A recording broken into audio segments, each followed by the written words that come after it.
I collapsed at work and was swiftly taken to the hospital in an ambulance. The tests revealed a serious illness, requiring emergency surgery immediately. Feeling anxious, I called my husband.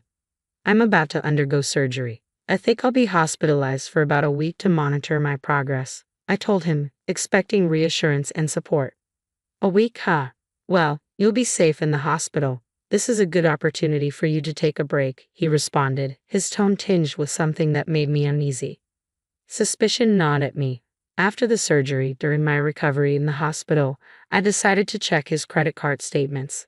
What I discovered shocked me. He had taken advantage of my hospitalization to travel abroad with his mistress. I was furious. Determined to confront him, I focused on my recovery with remarkable speed. I couldn't wait to see the look on his face when he returned from his trip. My name is Nancy, and Tom and I have been married for a decade. Lately, our relationship had grown indifferent, as if we were merely coexisting. With no children, we both worked hard, and money was never a concern. I had believed we would peacefully retire together. However, Tom had been acting strangely for a while now. He suddenly cared about his appearance and started dressing in expensive clothes and visiting trendy salons. Where have you been getting your hair done lately? I asked one day, noticing the change. It's none of your business, he snapped back defensively. His late nights at work or on supposed business trips had become more frequent. I hadn't paid much attention until I noticed the scent of perfume on him when he returned home late. This suit smells like perfume, I remarked one evening, catching him off guard. Oh, there was a woman next to me on the subway, he stammered, his excuse unconvincing. His behavior painted a clear picture of infidelity, and I was ready to confront him as soon as I was able. When I checked our bank account, I noticed our savings had been rapidly dwindling over the past few years. It was clear to me he was likely spending it on his mistress. Questions flooded my mind. Who was she? How could I uncover the truth? And if he was indeed cheating, what should I do? As I grappled with these thoughts alone, my appetite waned, and I sank into a deepening depression. Then one day at work it all became too much. Nancy, are you all right? My colleague's voice seemed distant as I began to lose consciousness. The next time I opened my eyes, I found myself in a hospital bed. The doctor explained that stress, likely exacerbated by Tom, had caused my collapse. Further tests were recommended, and I reluctantly agreed to stay overnight. Unprepared for an extended hospital stay, I called Tom immediately. Hello, Tom. I collapsed at work and was taken to the hospital by ambulance. An ambulance? Are you in the hospital now? Yes, they want me to stay overnight for tests. It's probably just stress, I replied, avoiding the real reason. Tom sounded relieved. What? You scared me there. So you're not coming home tonight? No, the test results will come out tomorrow. All right, I got it. The hospital will take care of everything you need, right? I don't need to come, do I? Hurt by his lack of concern, I insisted. I want you here to hear the results with me tomorrow. Do you really need me there? I won't understand what they say, Tom hesitated. I don't want to hear the results alone, I exclaimed firmly. Reluctantly, Tom agreed to accompany me to the hospital the next day. When we heard the test results together, it was like a blow to the gut. The tests show signs of a stroke. We need to perform surgery immediately, the doctor informed us gravely. When I glanced at Tom beside me, he appeared just as shocked by the news. After a moment's contemplation, he turned to the doctor with a question. So, that means she can't come home today, right? That's correct. We'd like her to stay in the hospital today, and we'll schedule the surgery for either tomorrow or the day after, the doctor replied calmly. As for discharge, it will depend on her recovery post-surgery, but likely around a week. A week, I see. Okay, Tom nodded, absorbing the information. Leaving the consultation room with a heavy atmosphere hanging between us, Tom muttered, I'll make a quick phone call, and walked off. I overheard him speaking to someone in hushed tones.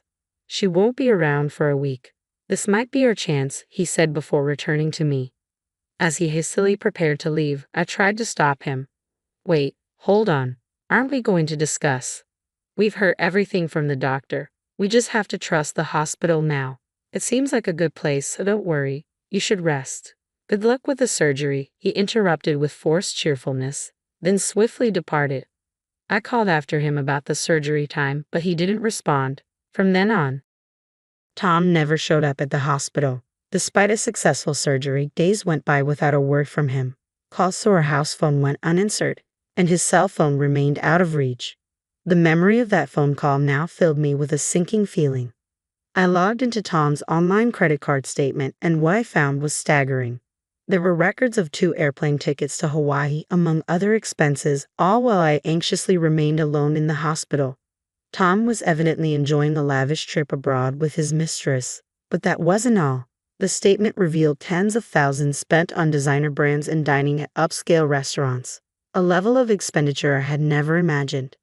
Digging deeper, I traced their accommodations and found her social media profile. It was filled with photos of her and Tom on romantic dates. She seemed certain they wouldn't be discovered. Confronted with overwhelming evidence, my anger towards Tom boiled over. Forgiveness was out of the question. I was determined to retaliate.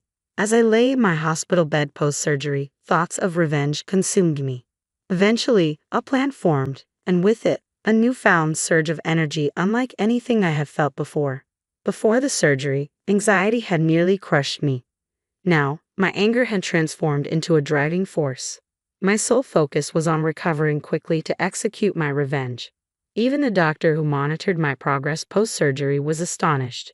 This recovery is remarkable. It's rare to see someone bounce back so swiftly, they remarked, with a faint smile. I have something urgent to attend to, so I'd like to be discharged as soon as possible. I informed the hospital staff, determined to accelerate my recovery. Miraculously, my progress exceeded expectations, and I was discharged earlier than planned. I chose not to inform my husband of the change in discharge date. There was no point. His phone would likely go unanswered anyway. Besides, I had no time to waste. I needed to prepare meticulously for my revenge. The first time Tom contacted me on my cell phone was on the original day I was supposed to leave the hospital. "Nancy, I just went to the hospital, and they said you've already been discharged." Yes, my recovery was faster than expected, so they let me go early. You could have let me know. It seems like my phone was off. My bad. Okay, I'll head home now. An hour later, Tom called again, clearly agitated. "Hey Nancy, what the hell is going on?" "What do you mean?" "Don't play dumb. Our house is gone." "Oh, you've noticed. I don't need it anymore, so I've cleared the land and put it up for sale. It's in a great location, so it should sell quickly." "What the hell are you talking about? You can't just sell our house. It's marital property." I didn't expect to hear marital property from you.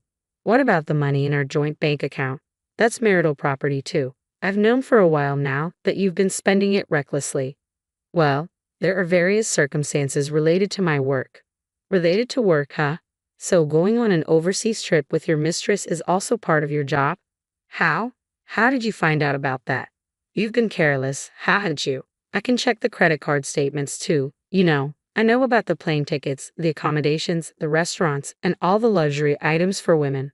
Tom was left speechless, realizing I was fully aware of his actions.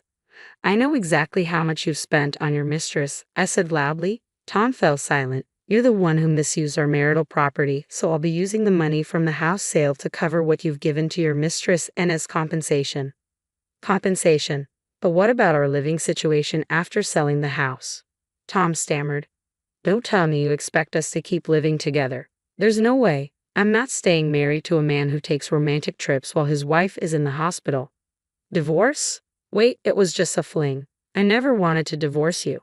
"If it was just a fling, why spend over $10,000? I want nothing to do with such foolishness. You chose a trip with your mistress over being by your wife's side during emergency surgery. To me, that says more than just a fling."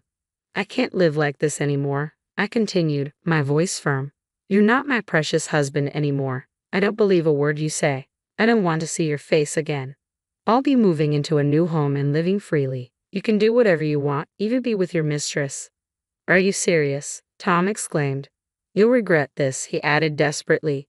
"What I regret is the 10 years I wasted with you," I retorted. "You've forgotten all I've done for you in those 10 years. Don't joke about providing for me," I continued with finality. "The money you wasted included our savings."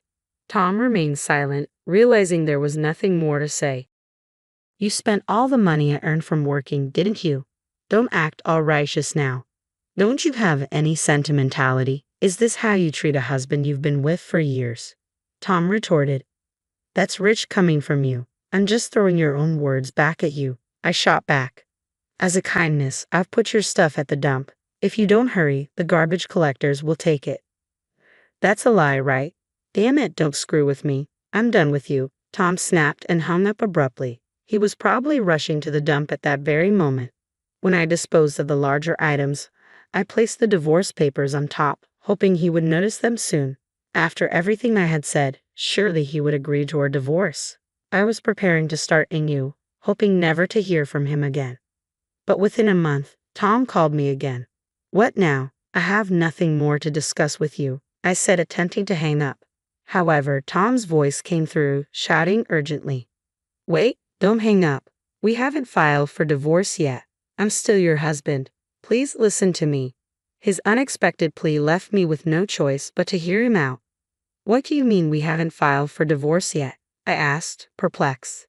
After our conversation, I decided to live with her a bit longer. I wanted to observe before rushing into a divorce and remarriage. It felt like the right decision. Besides, she spends money like water and even talks about marriage. I listened silently, unsure how to respond to this sudden change in Tom's stance. I want to be a homemaker, but even with a ton of savings, it won't be enough if I marry her. I knew that even before you two started living together. I'm surprised you didn't notice her spending habits after showering her with gifts, I replied, incredulous. Tom, sounding oddly impressed, said, I see, Nancy. You're solid. From what you just said, I'm certain you're the only one who can be my wife. Excuse me, I couldn't believe what I was hearing. Nancy, let's start over. You've been sick. It must be scary to be alone, right? Was this guy an idiot? He wouldn't understand unless I spelled it out for him. I took a deep breath and raised my voice. Scary? How dare you say that? The most scared I've ever been was when I was alone in the hospital on the day of my surgery. Even when I was trembling with fear before the surgery, even when I was enduring the pain afterward, you weren't there for me. I'm really sorry about that. I wasn't thinking straight. It's not just that time, is it? After all this, cheating on me. How can you say that? A lot has happened, but I can't do without you. You feel the same way, don't you? That's why you've been with me for 10 years, isn't it? Stop talking nonsense. I'm certain that I can't continue with you after what happened, I said firmly. I can't even imagine spending my life with someone I can't trust. So you don't want to give it another try? No, not at all. What about my feelings? My affection for you disappeared a long time ago. I still had feelings for you as a family member and thought we could spend the rest of our lives appreciating each other. But you trampled on those feelings. Tom fell silent. I left him with these final words. But I do have one thing to thank you for. Finding out you were cheating made me so angry that I felt like I couldn't afford to be sick. I decided to level the house and sell it before you returned from your affair. What the hell is that? Thanks to you, I recovered surprisingly fast. Even the hospital doctors were shocked. It seems my anger towards you became my motivation to keep going. So, thanks for that. Nancy, think this is over? No. Go to hell with your mistress. Goodbye.